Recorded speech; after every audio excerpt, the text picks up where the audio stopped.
the feedbacks saying that it's been an amazing journey and they've seen a tremendous transformation.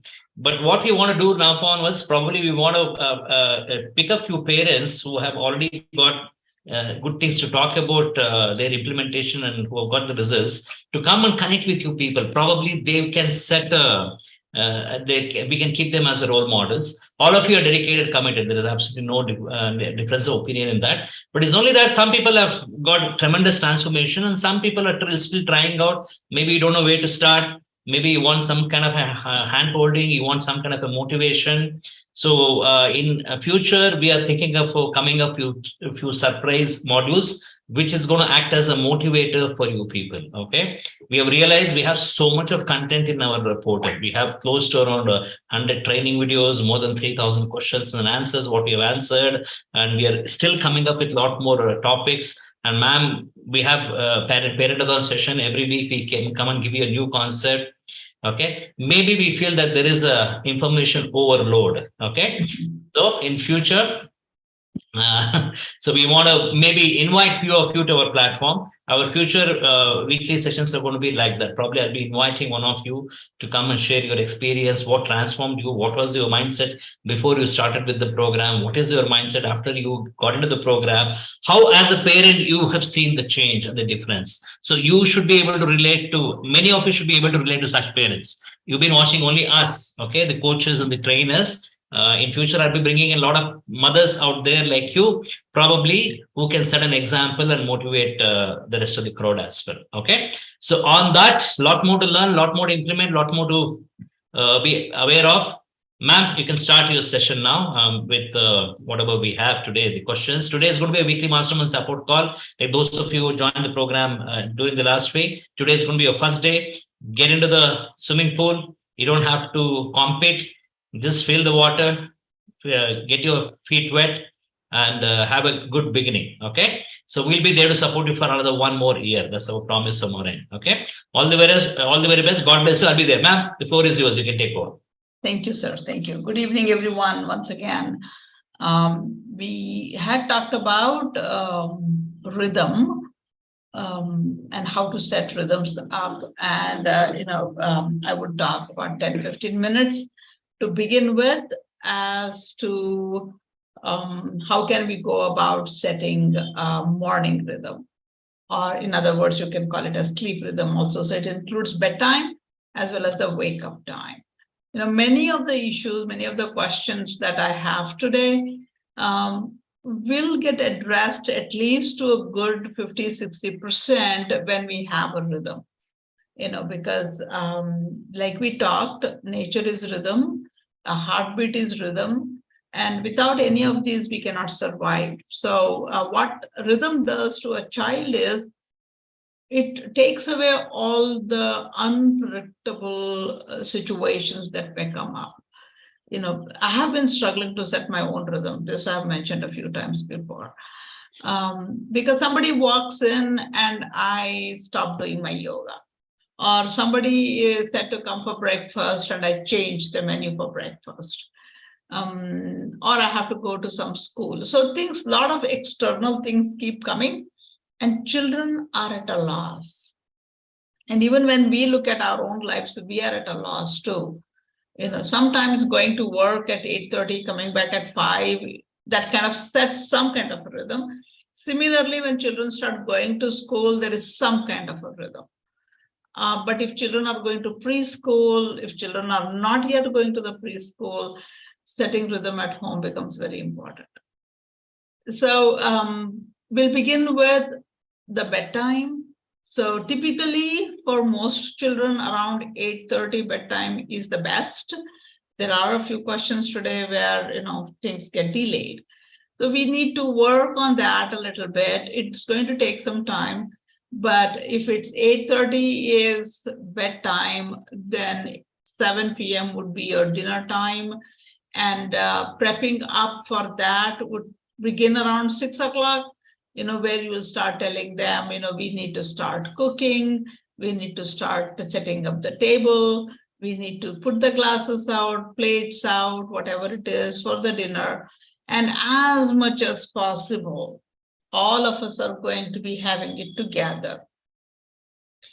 It is hard in some families, but as much as possible, because the minute children see that one thing for you, one thing for me, then there is a hypocrisy.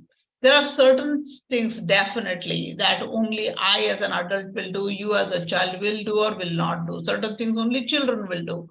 So that's something that we need to set up as well. But majority, when we are eating, I mean, maybe the same food, I am the one who's not going to be providing variety meal for 4 different people in the family. It's like we all learn to adjust, we all learn to eat whatever. I may not like it, but tomorrow it's going to be someone else's choice, and then the other day it's going to be someone else's choice. But when it is not my choice, I learn to adjust. That's part of your prayer that you will probably say before your meal time, and have together. That is the connecting time. And post dinner, we have certain things. You want children to get involved. I mean, 2-year-old can very well get involved in taking the glass to the sink, or push the chair in, or something like that. I mean, if you're sitting on the floor, roll the mat up, little bit things like that. They definitely love to help out as adults.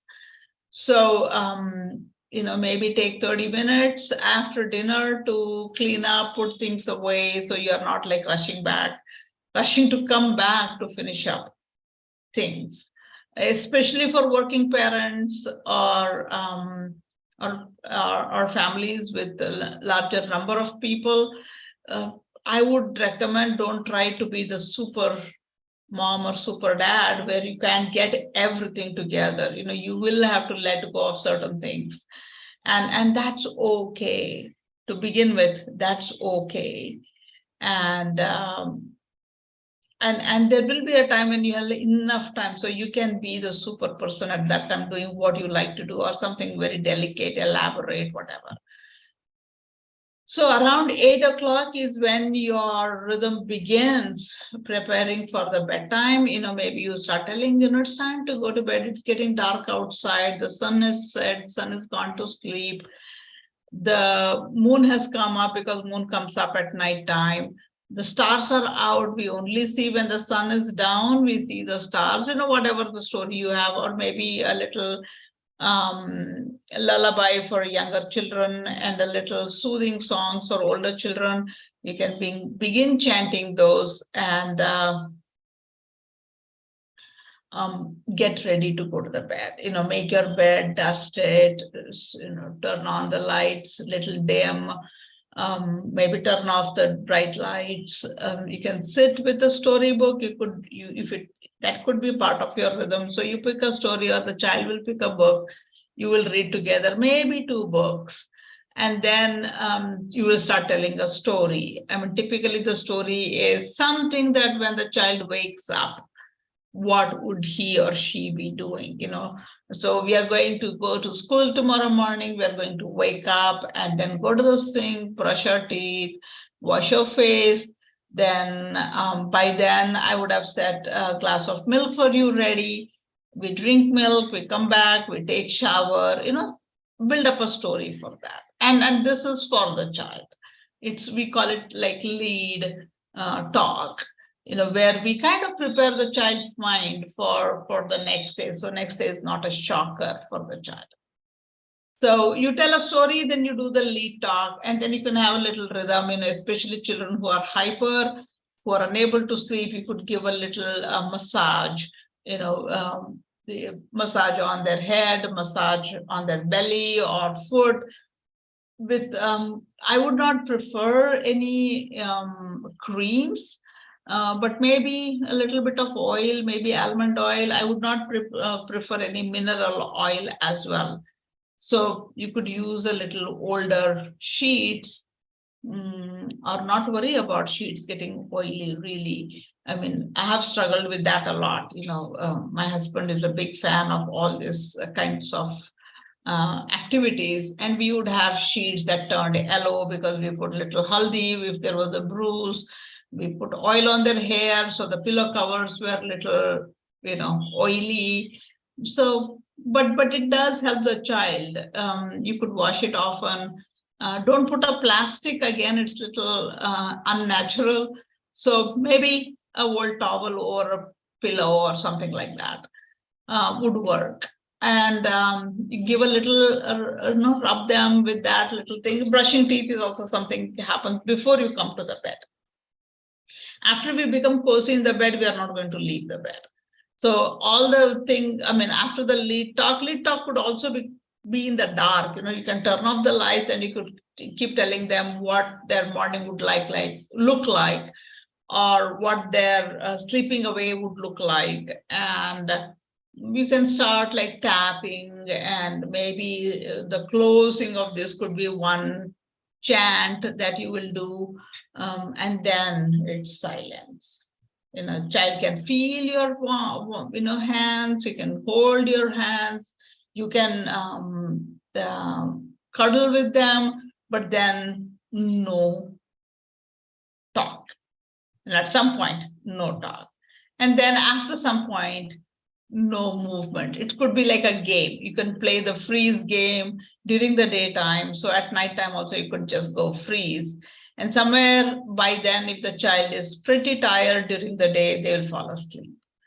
And I want you all to be comfortable with this, only because if you are thinking, oh my God, I have to go clean up the kitchen, I have to get ready for tomorrow, I have to do this, I have to do that, then you're not 100% with the child.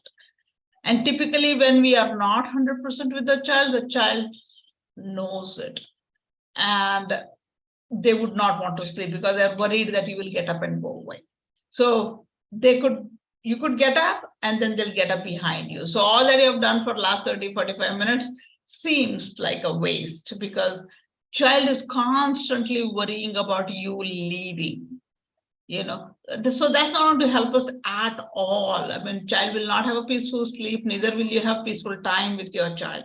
So somewhere you set it up where you say, okay, once you sleep, I'm going to put this pillow by you and I'm going to go a little bit of work and come back. You can set that up to a little older children, maybe 3.5 onwards.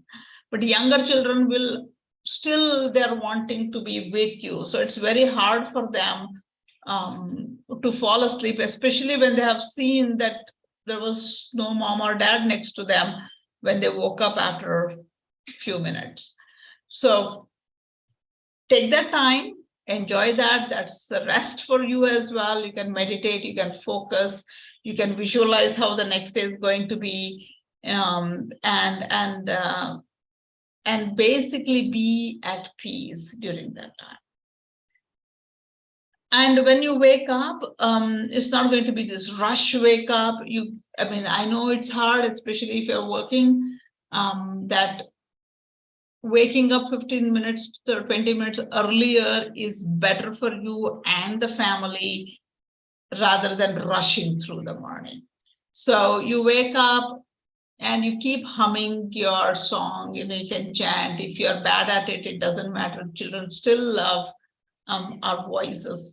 So you can just keep humming, singing in a very soft voice. And about 10 minutes before, you go around the child and sing it in a little louder volume. And finally, when you want the child to wake up, sit by the child, move your hands over and talk about the lead talk you did the previous day. Remember, we are going to get up and then go brush and then go have milk, go wash your face, whatever the sequence of events. So just revive it, hold the child up and take him to brush the teeth. And this is slow and gentle way of waking the child up. I think at one point I had mentioned the sleep-wake cycle is extremely important for any one of us to rejuvenate.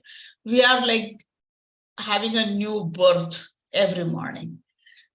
Not like a major birth we had when we just came out of mother's womb, but very much like that. So children need that time to recollect. If you go back to your own waking up schedules, especially when the alarm rings and you just jitter and wake up, you don't feel collected. You don't feel you have all the energies together with you. You're like confused. I travel quite a bit.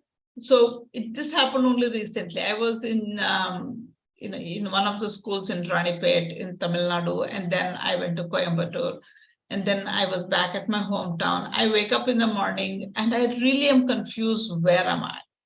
I mean, do I have to go to school now? Am I in a hotel? I mean, this doesn't, it took me like 2-3 minutes to get up, sit, look around and say, okay, I'm in my place. I don't have any plans today until 9 o'clock. And then I can do whatever I want to do. So it does take that time. So we don't want to shake somebody up and wake, especially children. And we do not want to wake up like that either. So somewhere, especially during the parenting time, the more you can calm down, the more you can take it slow and easy, the better it is for everybody.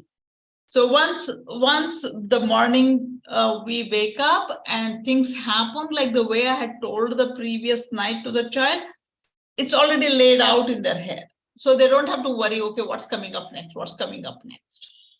Right. So they know that it's that you have to eat, you have to brush, you have to take bath, you have to get out, or mommy has to go out, daddy has to go out, and you have to be with the grandparents or the caretaker. We know it already. So there is not much of a tantrum. But this whole process of setting up would take time. So you could begin with bedtime, begin at 8.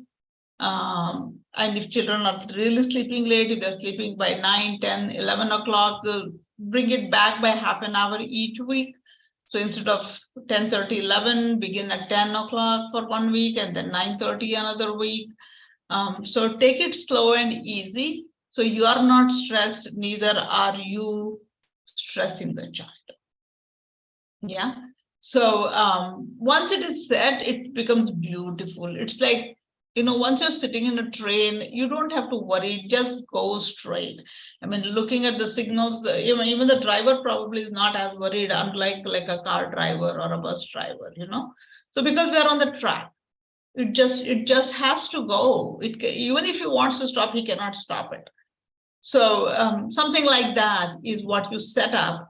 So it becomes easy and effortless for all of us. Yeah.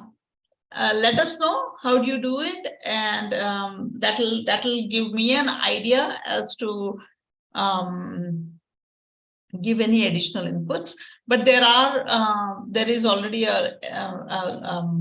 I think 10 or 11 sessions on rhythms of how to set daily rhythm, weekly rhythm, afternoon rhythm, meal time, activity time, study time, outdoor time, you name it, we have it. You can go back and look at those and get some inputs.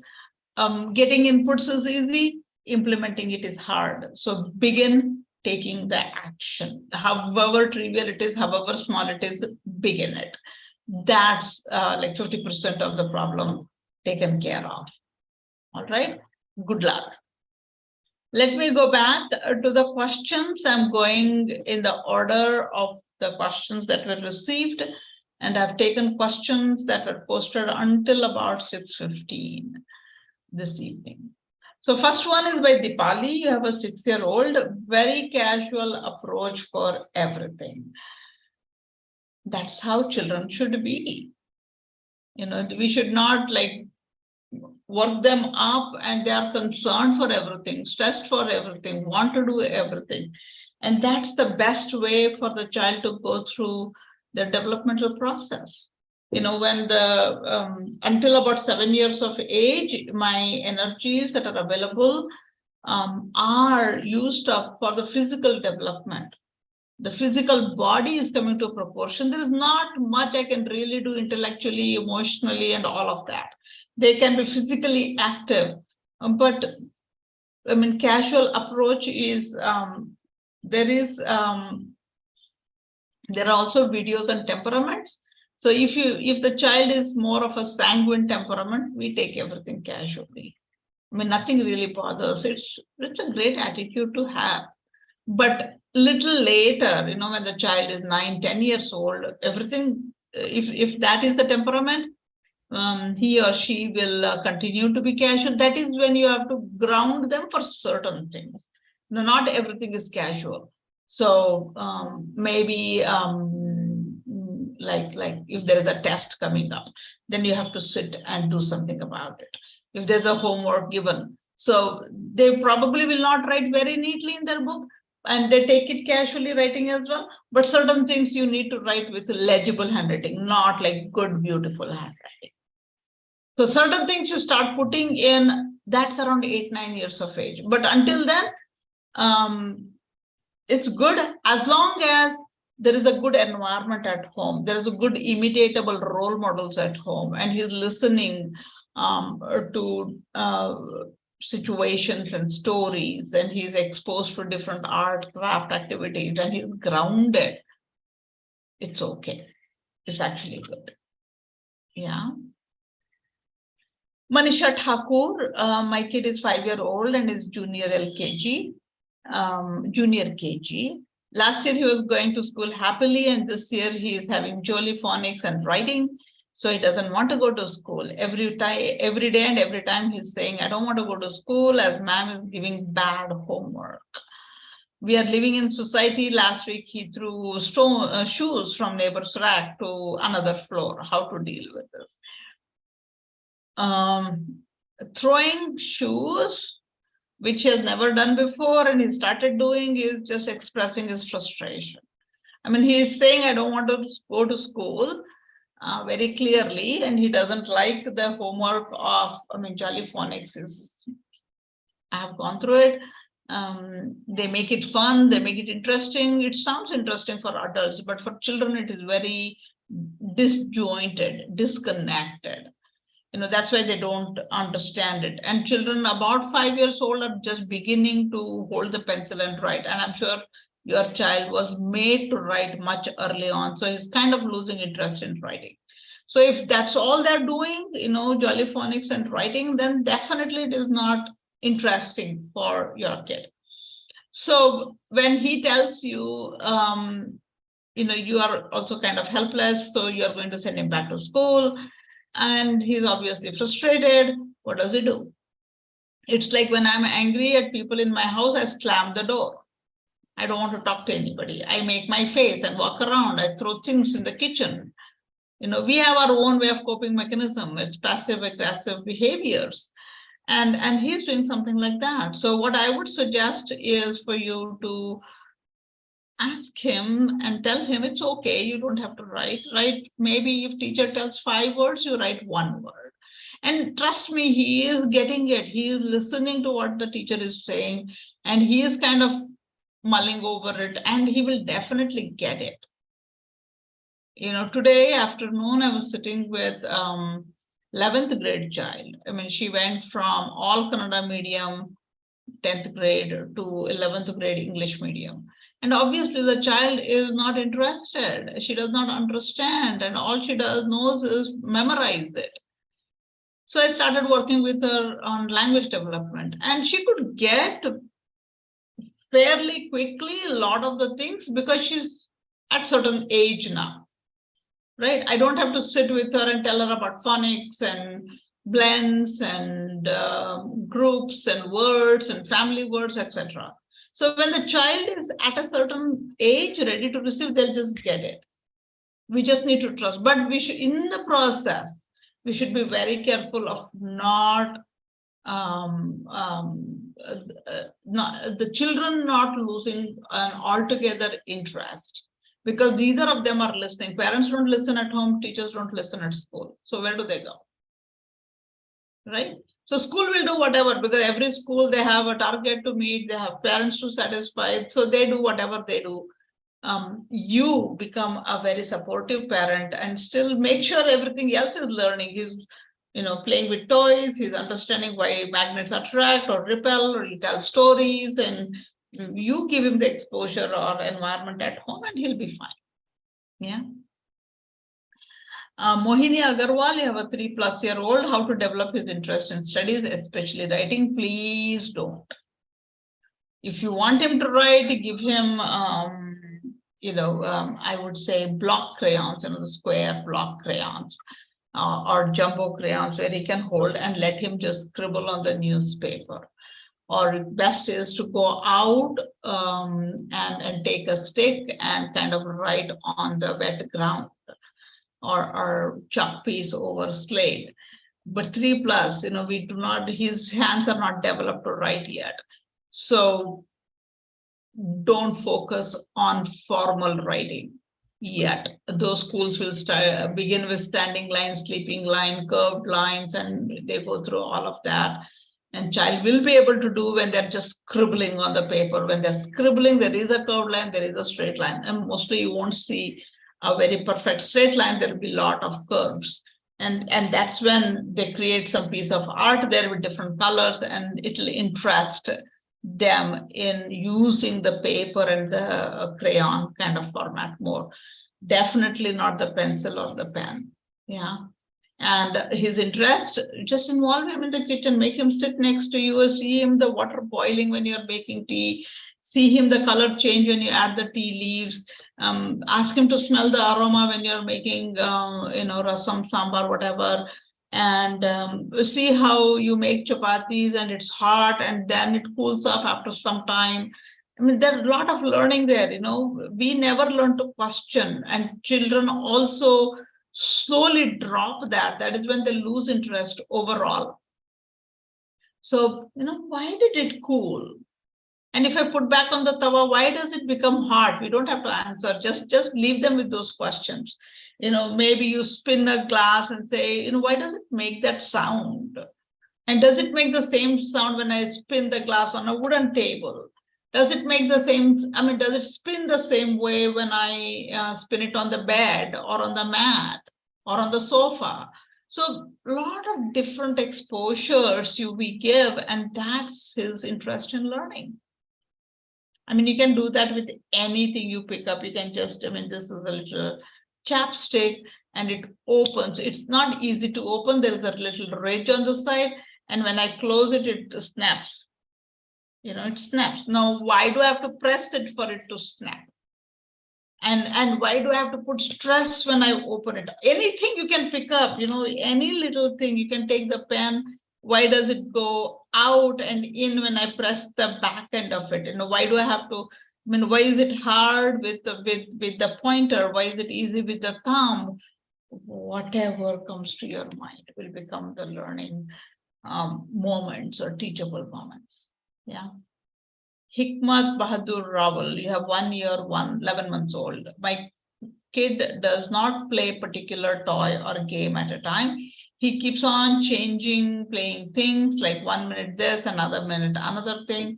Always keeps on roaming here and there in room and does not sit in any place. Is this behavior okay? Yes, it's perfectly okay.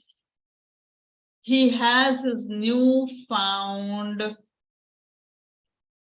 skill, walking. He has never experienced that. He was always on his fours, kind of going around. Now legs take him faster. He can go everywhere, and all that is learning. Just sit for 30 minutes one day. Just watch the child. Where is he going? What is he doing? How is he picking up? How is he looking at it? How is he dropping it? Now, in this process of you observing the child, there is a lot of learning for us. You really see children engrossed in certain things. And in that process, if they catch a cockroach or an ant or a bee, and they'll just get glued to it and they'll observe all the movements. And they're trying to talk to that animal, bug, or whatever it is, So observe all of this and you'll feel confident, or you will yourself understand that children are really learning.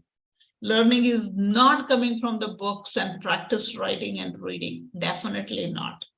It's kind of one of the way to create evidence and some kind of channelizing. But definitely first 7 years, children are learning a lot from the surroundings. That's why I keep telling, it's very important for us to be that worthy of imitation. I should speak right, I should act right, I should behave right, I should do the things right, because they're looking at us and imitating everything we do. Right? So just spend the 30 minutes, not even 30 minutes, just observe the children. They're beautiful. Yeah. Gopika, you have a 3.2-year-old. You have a question about silver membership, having access to 11 modules for 3 months. Did I get? I think sir will be answering that, or maybe he has already answered it. Rohini, you have 4.7-year-old. There's a change. Yes. Am I audible, ma'am? Yes, sir. Yeah, it's a silver package. It might be expiring. As I request the parent to get in touch with me personally. Maybe they can WhatsApp me personally. Okay, cool. So do Yeah, connect with yeah. sir, Gopika. Yeah. Yeah. Rohini's question is, there's a change of attitude in my son from few months, almost since 3 months. He's not listening words of anyone unless when we raise a tone, he will do the said things. Along with that, he started showing anger, frustration for small things. Please advise. I got much busy by changing the job, couldn't observe him much, and that might be the reason for his changed behavior. Could be. And also he's growing up.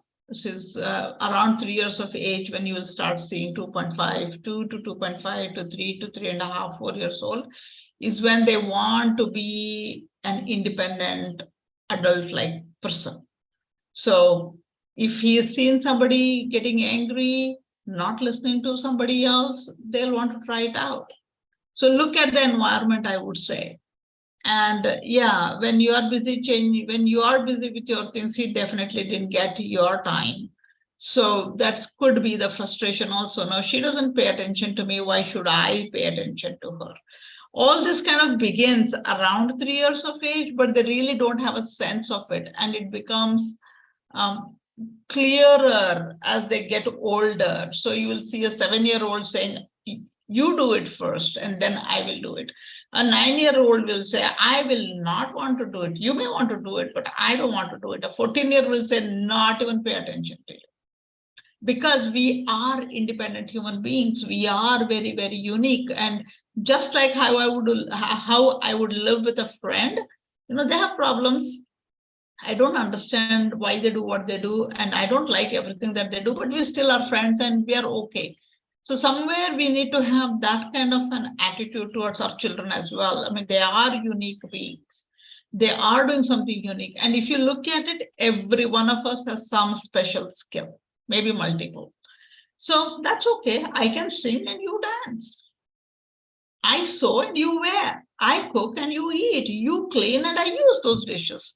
So we should look at what is that I can complement with the child's attitude rather than wanting child to listen to me. So there are certain things, yeah, they have to listen. Again, those are something that everybody in the family listens to.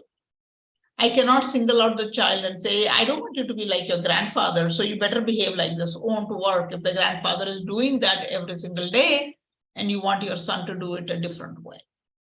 Unless a little later the child will choose, because every one of us, we have like role model.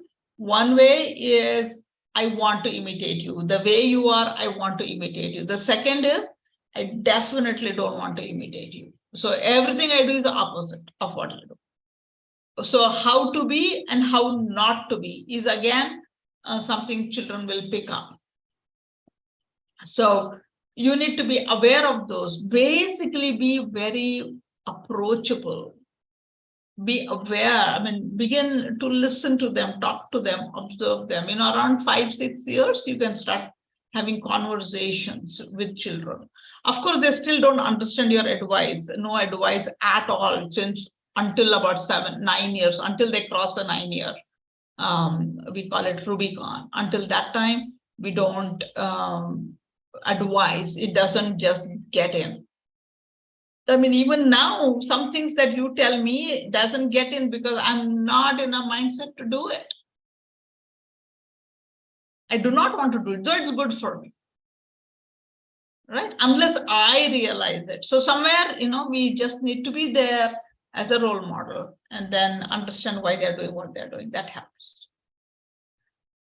Santaragai Palani, 2.2-year-old. He has language delay. He doesn't respond to simple commands. I want his development appropriate activities to stimulate him. When there is a language delay, the child is unable to express what he or she wants. So the need for you to be more observant is definitely required here. And the child, I mean, you could check with a pediatrician. Is the language delay because of some disability, or is it because my vocal cords, mouth organs are not developed yet? Either ways, you can take some tips from them as to how to engage. But in your mind, you don't have this thought that, okay, my child won't understand, I don't know what to do with him. You continue to treat him as a normal kid that he is expressing, and you are understanding whatever he is expressing. You go about by that. And at some point, the child may get frustrated because you're not understanding what the child is wanting to tell you. Then you want to slow down and check. But stimulating him in terms of speaking is only speaking. But we do not want to speak too much to bore the child or irritate the child away. So one way to speak would be to tell stories. You tell different stories. I mean, you make up stories for everything, and children love stories. And you keep repeating the stories. So they understand what's coming in the end, but now you add a little bit of variation in the story. So they identify the variation and they kind of catch it and they start paying attention to that. Yeah. So language development predominantly happens through storytelling. And in case if the child has skipped the milestone of crawling, where the child has to crawl with both feet and both legs, both hands and both legs, somewhere the part of the brain that is associated with speech development is not kindled, speech delay could happen. So one way is play the crawling games with him. Maybe you can carry him on your back, you become an elephant and he's riding on your back, and then he becomes an elephant, you put a doll on him and he's carrying the doll. So play the crawling game. So a little bit of that kindling kind of happens. Yeah.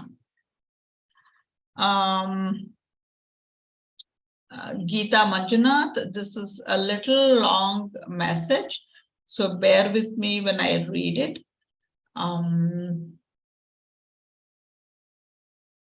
Okay. We live in Bangalore. My son is 2.8 years old. He is not yet started speaking. Sentence formation is not there. If anybody wants to converse with him, he can't understand what they're asking. Even if they ask what's your name, he's like in his own world humming something. Humming something is one indicator where you could get it checked. Of course, he's still young, but it's still worth going to a special educator or your pediatrician can recommend someone. But he waves, shakes hands, and gives smile to those people. Our worry started when he had turned 18 months old. We tried giving him therapy when he was 18 months, but never. But he was never cooperative. He used to cry at therapy, exhausted. By end of therapy, and result was 0. Obviously, he's only 18, right? 18 months. So we haven't done any assessment for him since he's too young. Then we thought play school might work since he's a COVID season baby. There was lack in all exposure, especially social distancing had really affected us. In the month of June, he started going to play school. We could see some positive changes in him. Initially, he would never mingle with other kids. Now he has started playing, and good thing is he started repeating 1 or 2 words. If I'm doing flashcards, and he started identifying those letters and started repeating those words. 5 days boot camp was really helpful for me to understand what the child's need and how to serve him. That's the reason I've joined this program. Yesterday, he developed some food poisoning. We had to admit him in the hospital. There, the pediatrician started asking him. He was not responding. Then he said growth charts reaches only 56%. You guys have to take a call and meet developmental pediatrician and make assessment for the same. Today, we happened to meet Dr. Kishore, who's practicing at the same hospital. He interacted with my son and said there seemed to be attention deficit and some other factors. We should make proper assessment, and we will give some supplements like omega-3 fatty acids and brain boosters also. Speech and behavioral therapy, which can help him, and we can see some changes. Now we are confused what to do. Suggest on this and suggest good doctors, any Ayurvedic solution to this. I'm in panic since yesterday, please guide me. Okay. You don't need to panic. It's an information that you have, which is good. Because your panic is definitely going to be sensed by your kid, and he is in turn going to be panicked as well. So thank God that he had food poisoning, that you had to take him to the hospital, and doctor recognized something, and now you have met a specialist. So do take the assessment. So knowledge is, information is power, right? So do take the assessment, study the case. There are a lot of special educators, special help that could be available, but understand what is the actual problem. Is it just the attention deficit, or is it something else? And once you have that clearly in your mind, you definitely can consult alternative systems also. Now that you are in Bangalore, there is curative education, a school called Kingdom of Childhood. It is run by Mani Vannan in JP Nagar, I think. There is a Bangalore Steiner School on Kanakpura Road who do understand such situation very well and have appropriate activities for them as part of the mainstream schooling. I'm not sure if they will take a 2.8 months old. He's a little too young, but you definitely can consult with him and get started with maybe understanding that a little bit from a different perspective.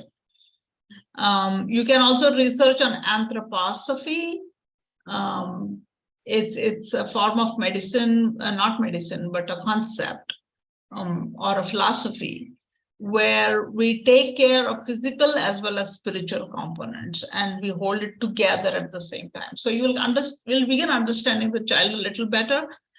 I would hold off on medications and brain boosters because I really not like a big fan of any of these external medications. A little while, if the child is really suffering and really not growing, and if it's really required, you can go for it.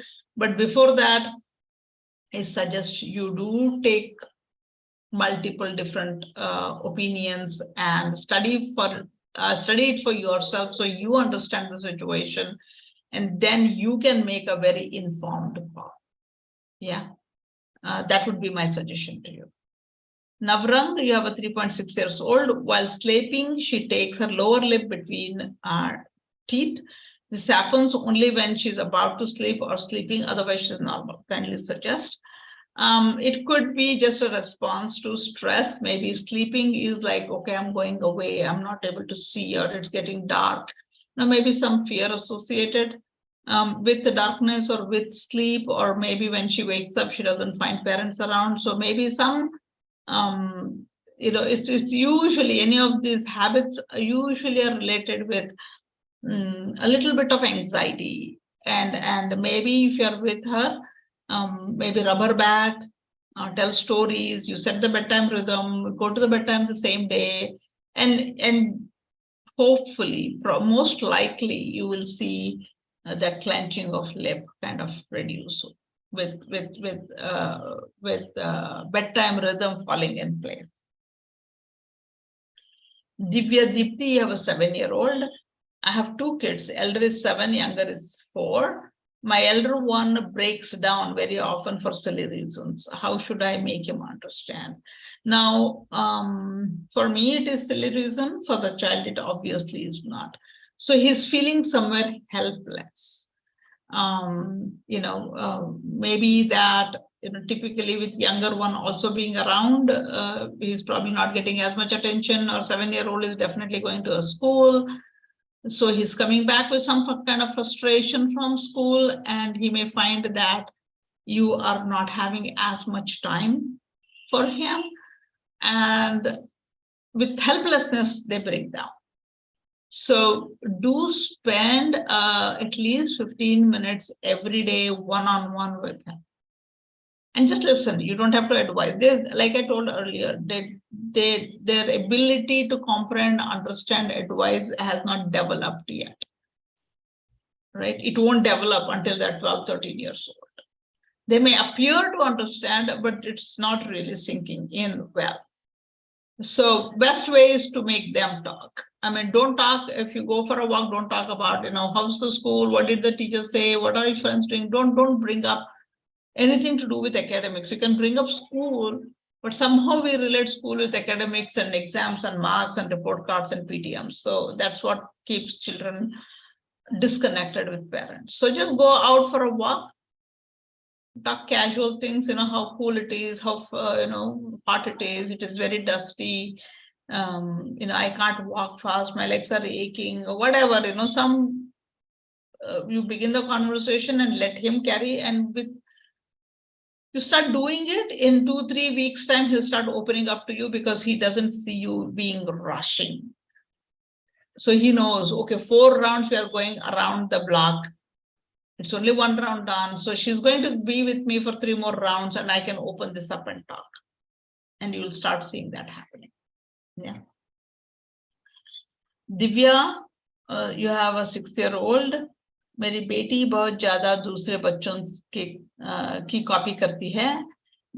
Like जब किसी से भी मिलती है तो उस बच्चे का ड्रेस, क्लिप, बैग सब देखती है, whether stranger हो, और फिर asking same चीज to buy.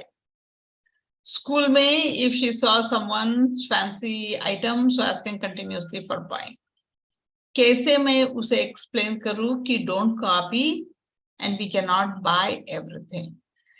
She's 6-year-old, so imitation is still at very peak, and some children are, wanting to be like others.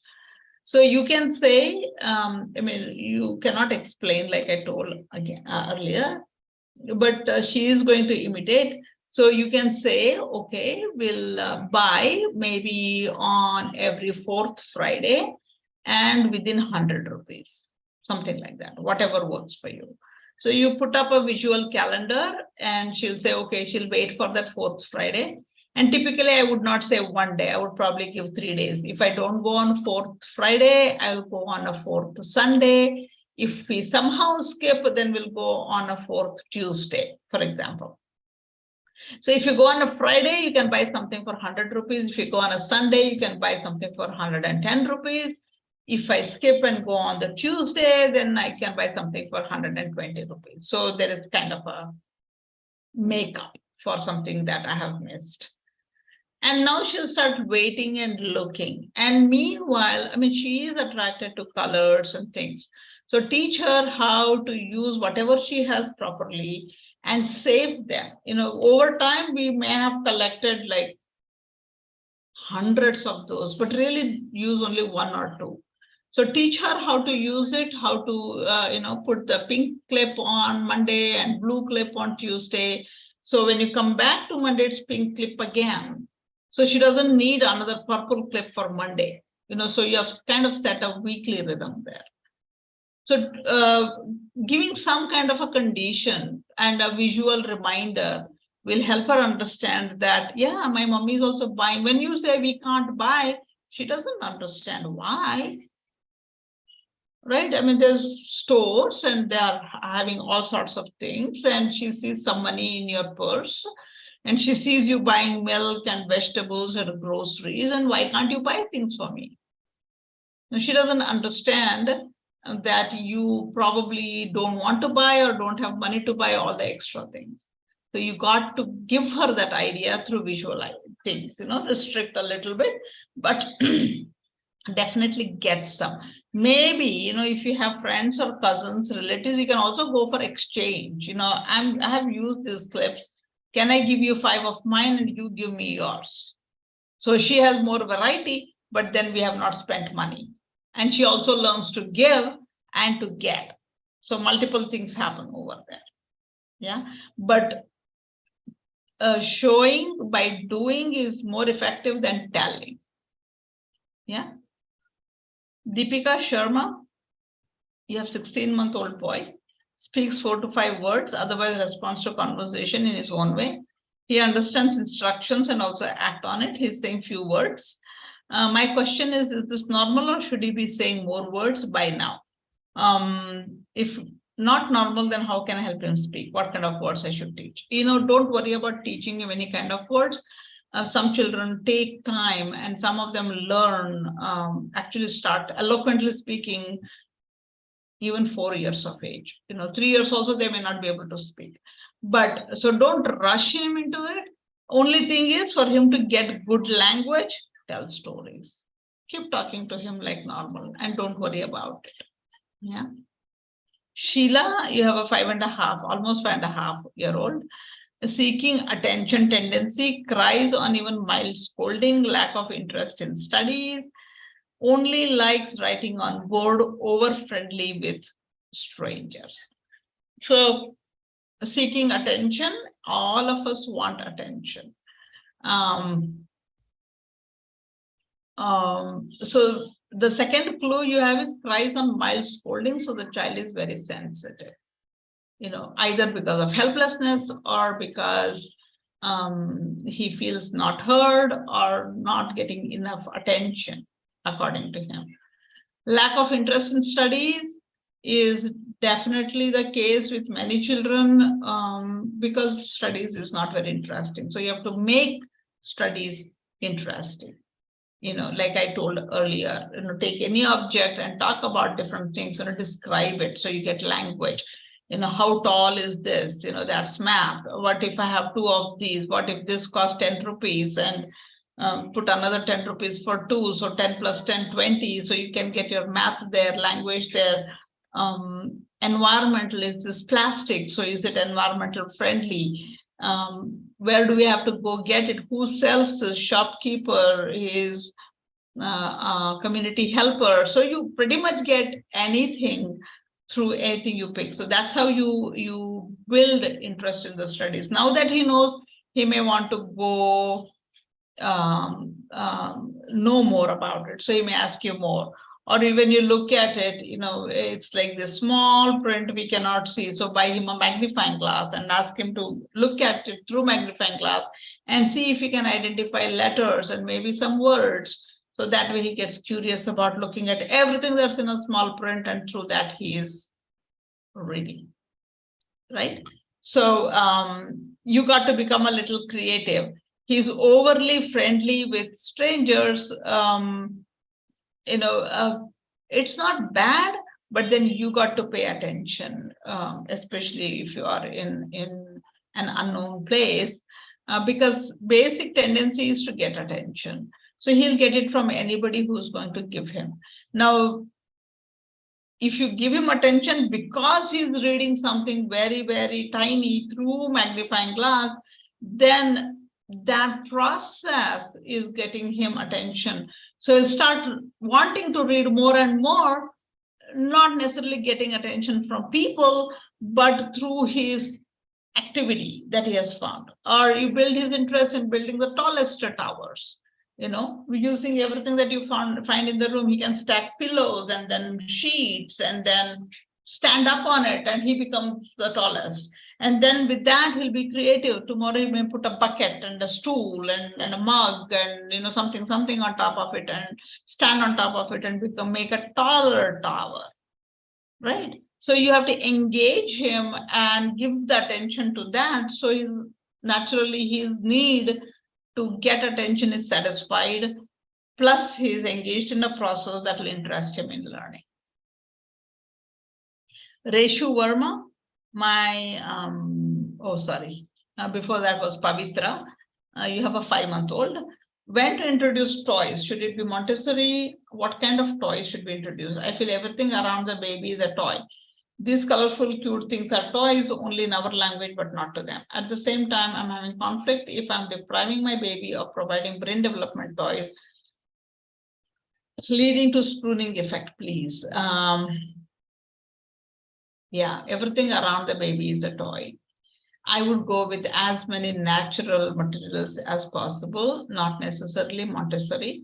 The way Montessori toys were developed was not for young babies, but little later for them to develop creative critical thinking, but with an adult help. Now, toys are generally whatever the child will pick up and start doing whatever he or she wants with it. For 5-month-old, if he's crawling a little bit or moving around, anything on the floor, a spoon, a mug, a glass, anything is a stimulus. And anything he can take up and start learning. So I'm not fond of buying store-bought toys yet, definitely not yet.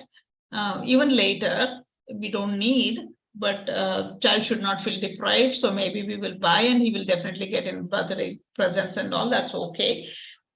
But I would just leave him with whatever is in the house, pebbles, rocks, atta that you need, glass, plates, for the clothes that are for folding, anything. Yeah.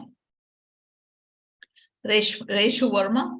My son doesn't want to go to school in the morning itself. He keeps saying that he will not listen to his ma'am and do scribbling. In school, he does the same thing. At home, he does his homework very nicely, but at school, it's entirely opposite. Well, he's 4-year-old and he will transition. Maybe he doesn't like his teacher. Maybe she scolded or used loud voice. Maybe not scolded him, but he saw her scolding somebody else. So you don't know what association he has with teacher. The fact that he's doing everything at home is fine. So he is interested in learning, and I would just leave it. He'll outgrow that. And if possible, talk to the teacher. He say, maybe what happened? When did it trigger? Maybe around that time, maybe there was an assistant teacher who came in who he didn't like, or we don't know. We really don't know. It's the child's experience with the class. So, but everything else looks normal, so I would just leave it. Yeah. Gautami, you have a 2.5-year-old, is being stubborn nowadays. He's addicted to mobile and not even having food and sleeping in the night time. Please suggest how can I make him eat. He will be stubborn. 2.5-year-old getting to nearly 3, he'll get more stubborn. He'll remain stubborn, in another at least another 6 to 8 months, 1 year time frame. Mobile is something that you have to take it away. Because I cannot tell you enough about how the addiction to mobile ruins everything. So that would be predominant way. How to make him eat, we'll do the rhythm for that. Maybe give him something to eat, or be in a place where there's no distraction, but only food, and he has to eat it. And you just sit casually there. You don't have to worry. Just sit casually, waiting for him to eat, and give very little to eat to begin with. But mobile, definitely you have to take it away. I know there are going to be tantrums. Maybe you can go somewhere, totally different place, or change of place, no mobile, he can take it a little easily. But these days you find mobiles everywhere, unfortunately. So you need to really be creative about doing that. But yeah, you will have to probably stop using mobile as well for some time. Or the whole family, or don't have it around. It's a challenge, but you have to do it. Yeah.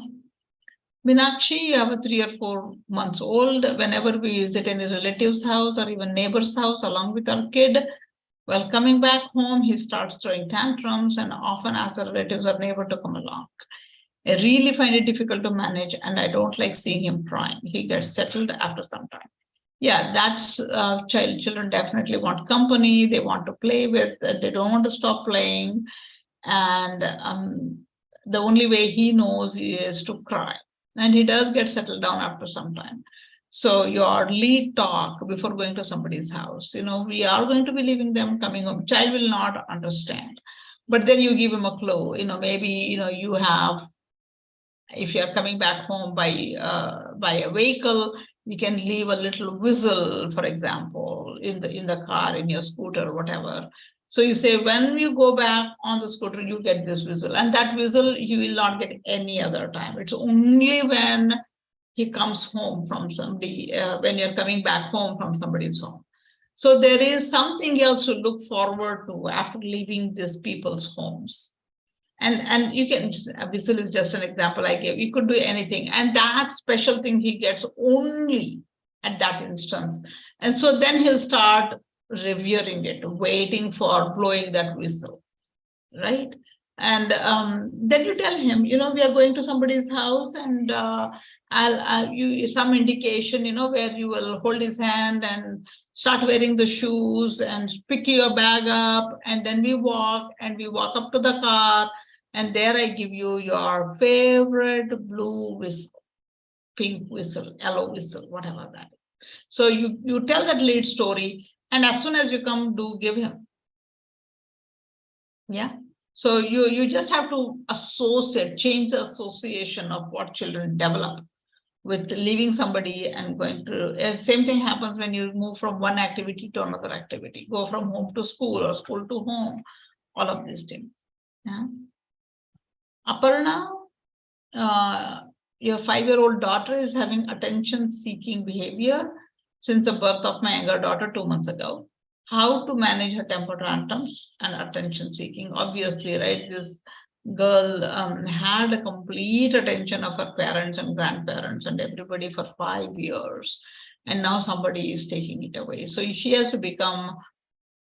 Somehow we expect her to become a quiet, calm, self-caring child, and this big sister, helping you with the baby. So you could involve her, make her the big sister, but not by force, but by choice. So you involve her in reading story to the baby, in changing the baby, in giving bath to the baby. So she becomes like, by choice, again, it's not by force. So you don't want her to become another mother to the baby. Neither do you want her to be this big sister who's taking care of the baby, but it's something fun. We'll all do it together. So you are giving her attention. So when people come, you say, oh, she's taking care of this baby. She's helping me with the clothes. She's folding her clothes and putting it away. And, she's getting the bottle ready and she's getting the bucket ready, whatever. So that's how she gets her attention. Tantrums is because she's not getting time. You or another significant adult have to spend time with her.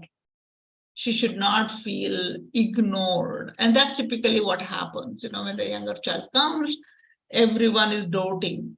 If you have something for the younger child, everybody will bring gift or whatever to the baby, not to the one who's just standing and looking. Right? So somewhere we have to shift that attention, and on daily basis. So either you, your husband, your in-laws, parents, whoever is with her, will have to take time out and play with her, do some things with her. And then you do some things with the baby. And then she's satisfied. And hopefully she'll let you do something with the baby alone. Hikmat, you have 1 year, 11 months. He throws stuff once he uses. For example, he'll drink water once he is done drinking, he will simply throw. How can we convince? You cannot convince. So do not throw things and keep in place. When he's only 2-year-old. So for him, throwing is learning. When I again throw this, it makes some sound. So I'll throw it again. I want to test. So when I drop it on heads, it makes certain sound. When I drop it on the side, it makes another sound. Now I want to try the same thing with a pen. Does it make the same sound? Can I drop it the same way? Maybe something broke one time. And maybe when a plate falls, it doesn't just fall. It just like vibrates and eventually stops. And that's, think about it, very, very interesting to the child. So throwing is actually for the child learning. It's not like throwing the way we think. Right. So once he drops it, you will pick him up, you will pick that glass up, you will go up to the sink and hold his hand and lay it down by the sink and come back. He'll drop it again, you'll have to do it again. He'll drop it again, do it again. And now he will start understanding that he has to put it by the sink. Now, next time, before he drops it, you will take him and put it on the sink. So we are essentially training the children to do the right things. Don't think about it. When we train a dog, we do take 2 months, 3 months, right? And now we are essentially training this human baby for a good 21 years. Yes, they become like us, confused, lost, angry. We do all of those. We are not really the happy, content, balanced, grounded human beings, right? So we do have to train them for a good long time. Yeah. Bhumika Bhadiyatra, how to potty train my baby? I have a 17-month-old, 26 days. Yeah, potty training is nothing but you have to sit and wait during the potty time. Once you set the rhythm up, if your rhythm is brush your teeth and go sit on the potty. So you just sit, you just have to wait, and everything else has to be rhythmic too. Only then, for some of us, we are constipated. We don't go potty at the same time. And many of us don't have that rhythm. So child will take time to develop that rhythm. So during that time, you just have to wait. So maybe you go 3-4 times because you are trying to take off the diaper. So peeing, potty, everything is part of the game. So you come back after 30 minutes, go back there for 3 minutes again, come back, go back, and for 3 minutes again. So that's what you have to keep doing until the child realizes, oh, this is where I do it. So once there is an association of something excreting into a part, then the child understands, okay, this is where I need to go. So the next time, just slowly start transitioning over to it. But again, it takes time. And one of the ways I used to see the younger thing, they'll just go and put some cold water on the genitals. So, either out of fear or because the water kind of stimulates the flow of urine, the child would pee. So I've seen that. I've seen people doing it, and it seemed to work. And then, start taking off diapers, I would say, because diaper is a comfort zone for both parents and the child. So maybe there'll be accidents, but it's okay. It's hard, but it's okay. I saw my neighbor one time. She would just leave the child in the balcony until the potty was done. So it could be 20 minutes, 30 minutes, 40 minutes. So the child would do potty in the balcony and then go inside. So association basically is what we are doing here. Maithili, my son, is very particular about one dress, a shirt pant, and not able to change the last 3 months onwards. How should I change this attitude? If I'm forcing him to wear other dress, he's unhappy, tantrum, showing, shouting. What to do? How can I make him normal? I mean, actually, he's normal. Yeah, we are particular with one set because it's very comfortable. And somewhere we are not comfortable because we want child to wear different clothes or whatever. So that's okay, he'll outgrow it. And many of us are also very particular about some clothes. We are comfortable with some clothes and we tend to go back to it. Now, because we are adults, we are conditioned. We say, oh, someone is coming, I have to wear this, though it's uncomfortable. Oh, this is an interview, so I need to be in this clothes even if I'm super uncomfortable. So we kind of get conditioned, but he's not conditioned yet. So he wants it, and that's okay. and he'll only do it for a certain time. Don't try. I mean, even if you hide, he will want it. Definitely, you tear it, they will want to wear the torn ones. I know my daughter had like 2 big holes in her pant, and she continued to wear it. And she never would wear the beautiful frocks I got for her. In fact, she never wore them. I had to give them away.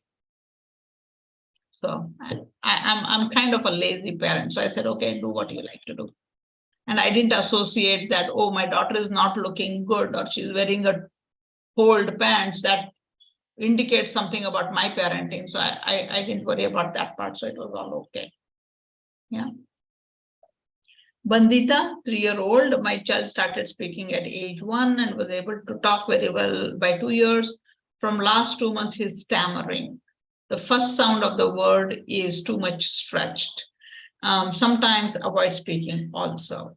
I have consulted his pediatrician and speech therapist as well. They mentioned not to tell him that he is speaking incorrectly, but to repeat the correct one, which we are following, but not seeing any improvement. Please suggest if I can do something else. Stammering, when you look at it as a process, I am hesitant to speak out. Now, he's only a 3-year-old. And around 3 years old is when they want to be this upright child person. And maybe he spoke something and somebody corrected him, stopped him, whatever. And then he associated to not speak. And child does not associate that it's only that word I should not speak. Or maybe he just associated with every speech. So generally stammering psychologically is associated with my reluctance to speak. I don't want to say it, but eventually I have to say it. So I kind of stutter, right? So he is 3 years old. So continue and keep observing his environment. He's probably not stammering all the time. He's probably stammering in some of the situations. Typically, when children are extremely engaged with the activity they want to do, even the ones who have real problem will just vanish. I mean, there was actually a movie about it. The child, he could not even speak properly. And somewhere his mom kept observing him as to when he would speak and when he would stammer more. And somewhere in drama, of all the things, whenever he was playing a role in a drama, he could just deliver a dialogue without stammering. That is when he really felt the role.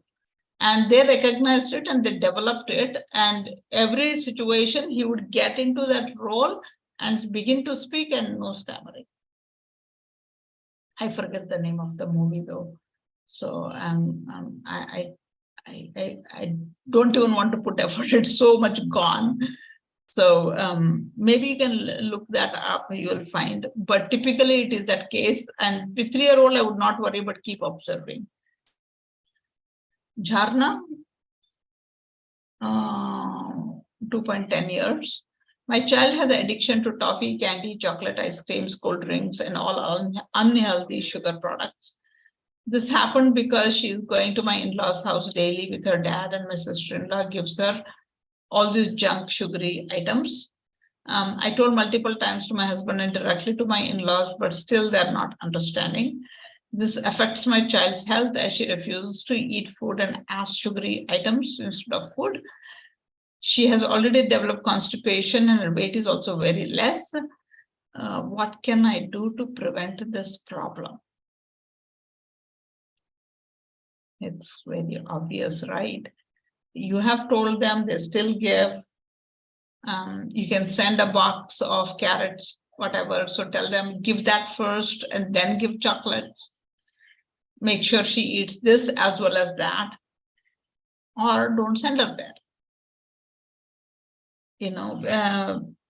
I can relate this because we are outsiders. When I visited my brother's home, my brother's daughter would come to me and he like always want candies, and I would give because I don't really know.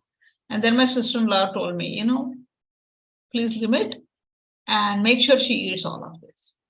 So yeah, that worked, because I said I would give you a candy provided you ate your carrots and cucumbers and grapes and whatever. And the girl happily ate all of those. And then with that came one toffee, which is okay. Right. And then you can pick different kinds of toffees. It need not be hard candy, sugary candy all the time. So maybe a laddu one day and khajur one day or something like that, which is healthy as well as some nutritional value. So you can give them alternatives of how they can handle her better. Geeta, you have a 9-year-old. Is abacus good to learn? Will it help to sharpen the focus?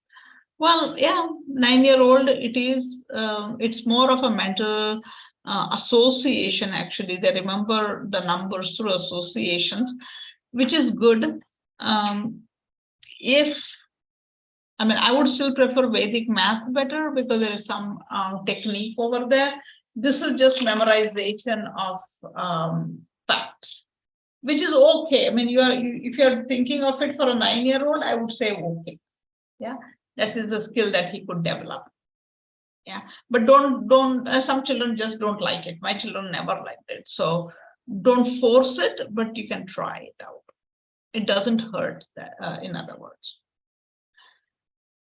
Deblina Chakravarti, I think your question has been answered by Sir. Purvi Gupta, 18 months, my child eats less in portion and lately has stopped eating meals. He demands his milk bottle whenever he has a hunger pang. Is it okay the way it's going, or there is some strategy to encourage kids to eat balanced meal 3 times a day? Well, you could 6 months onwards, you should start giving him different kinds of solid foods in different ways. So somewhere, if he's not wanting to eat, he doesn't like the texture, or he's not able to swallow it. So maybe puree it a little bit, and maybe instead of milk, you could give him juice, vegetable juice, fruit juice, natural ones, not the store-bought ones. So change variety, so he's still getting balanced meals, but definitely add something solids in between, where very small amounts until he gets used to it.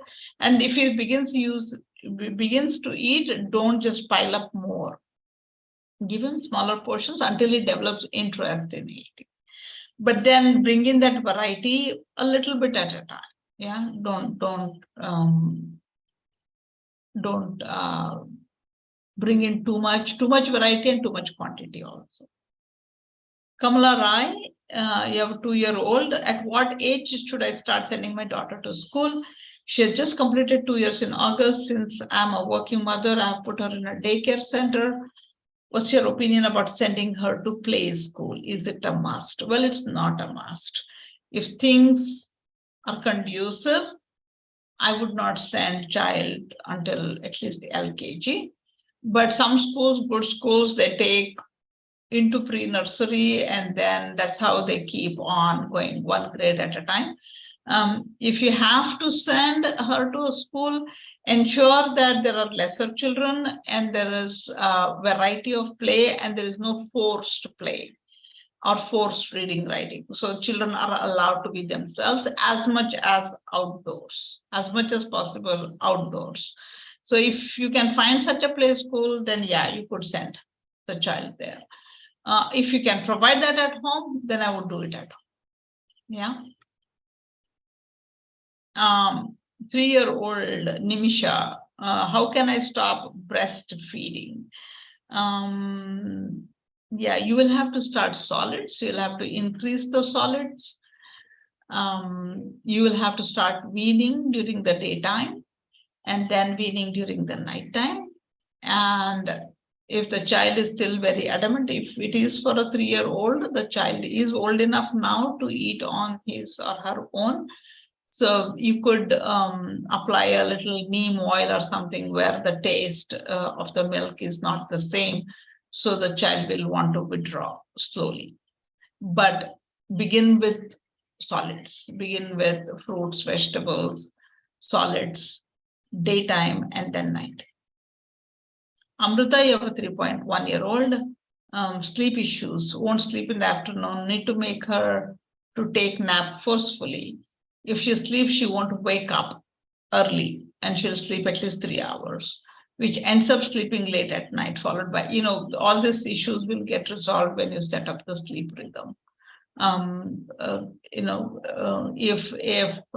when you set up a rhythm, and definitely a sleep rhythm, and sleep rhythm also goes with the nap rhythm. And when you wake her up from the nap, be gentle, be slow, but make sure you pick her up and do it. I mean, she's probably super exhausted because she is not taking naps. She's getting exhausted, and when she sleeps, she wants to take a long sleep nap.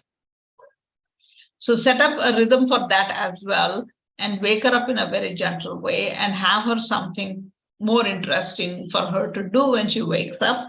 Then she will want to easily wake up without any crankiness. Divya Soni, you have a 6.5-year-old. My daughter is in class 1. वो अपने class के बच्चों के सामने लेकर सामान लेकर घर आ जाती है, which looks like fancy. I explained her many times since last 2 months, but she's saying that you are not giving. That's why मैं दूसरे बच्चों से लेकर आती हूँ. And I love to take things from other kids. This is simply chori, but she doesn't know. Yeah. Children do get attracted to something else. So I said, you can say we'll exchange. You give something and then you take something. She's not just going to lift it. She's going to ask for it. It's not chori then, it's an exchange. It's a transaction. But she does want variety. She does want to match up, to measure up. So like I said earlier, in a similar situation, get her engaged with something interesting activity, something that she's busy with, not just on the outward looking, but also something that she can do. Maybe you can start making her some jewelry at home, or some decorations that are on her books, and something at home. It can be an activity that you do, and you can say, go give this to your friend from whom you got this particular thing. Say thank you and give this to her. Make a little card, make a little paper flower, glue it, glitter it, and give it to her. So that way she begins to understand it's a give and take, and then it's like take only when they want to give, and then take only if it is required, and don't just lift it because you can make it yourself. So, and she's engaged in it, and slowly she'll outgrow that. Few more questions. I know I'm running out of time. 3 more questions, so please bear with me. Shivani Kaushal, 2 years, 2 months completing. I want to ask, whenever I call my daughter, she doesn't respond. I mean, she doesn't listen. She remains busy with her own thing. Even when I call her again and again, she does not listen. Now look, check when she is not listening. Is it all the time? Or is it when she's supremely busy with one activity? So when I am busy, even I may not listen to you. So that's true with the children as well. So if she's not busy and still she doesn't respond, then you have to go check her hearing. Okay. And little later, maybe when she's 3 or so, she's not doing something very active work and she's still not listening to you. Maybe some learning issue or something to do with something slowness. So you can check her out then. But right now, I would want you to observe, when is she not responding to you? Is it 24/7 she's not responding to you? Then go to the doctor. Yeah. Venkatrao, my 4-year-old son is not a socialized. His speech is delayed. He's afraid, but he doesn't respond. He's not afraid, but he does not respond. He starts crying when anyone take his things. Yeah, natural, right? Because he's not able to speak. He cannot tell, don't take, and only way he knows is to cry. So you can teach him some gestures. He may not be able to speak, but he has to communicate in the way others understand. So you can teach him some gestures where he'll say, no, you cannot take it. This is mine. I want to keep it.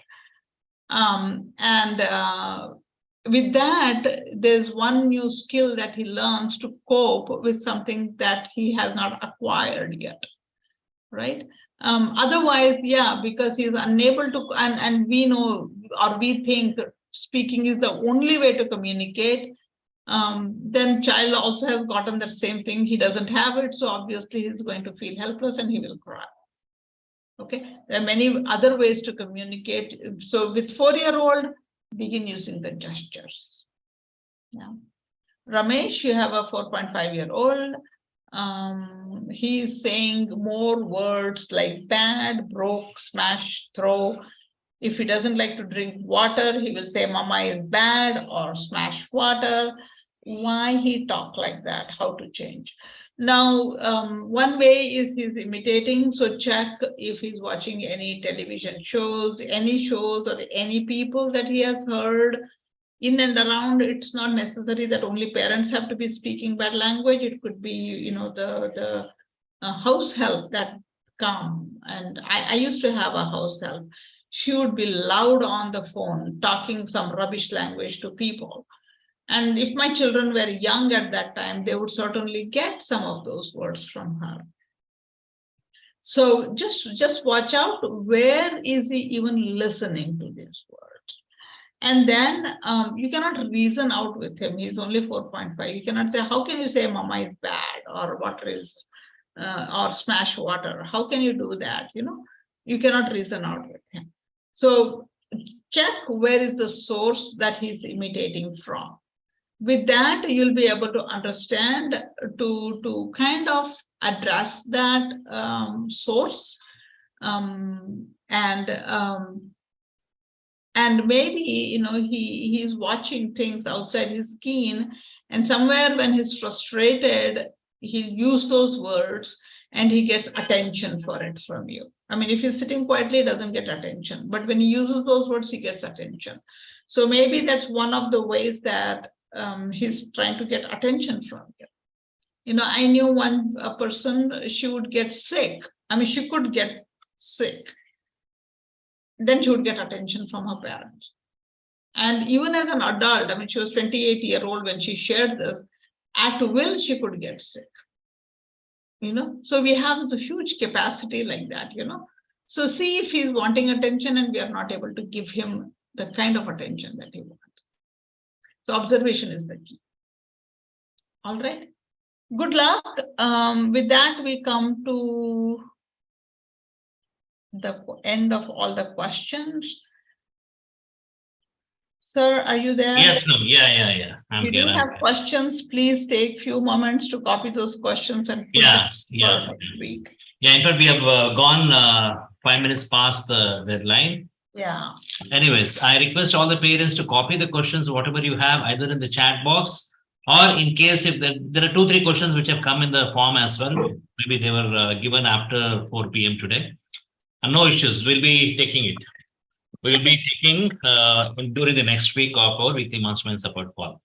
Okay, so dear parents, as a final announcement, once again, there are 20 slots, over 24 slots what we are given. We're going to be meeting on Wednesday and Thursday, and only with those parents. Okay, this is only a trial thing what we are doing, and just keep your fingers crossed. We'll be coming up a lot more, many announcements in our VIP community very soon. Okay, on that note, we'll say good night to all of you. God bless you. Take care, and we'll meet you in the next weekly mastermind support call. Thank you.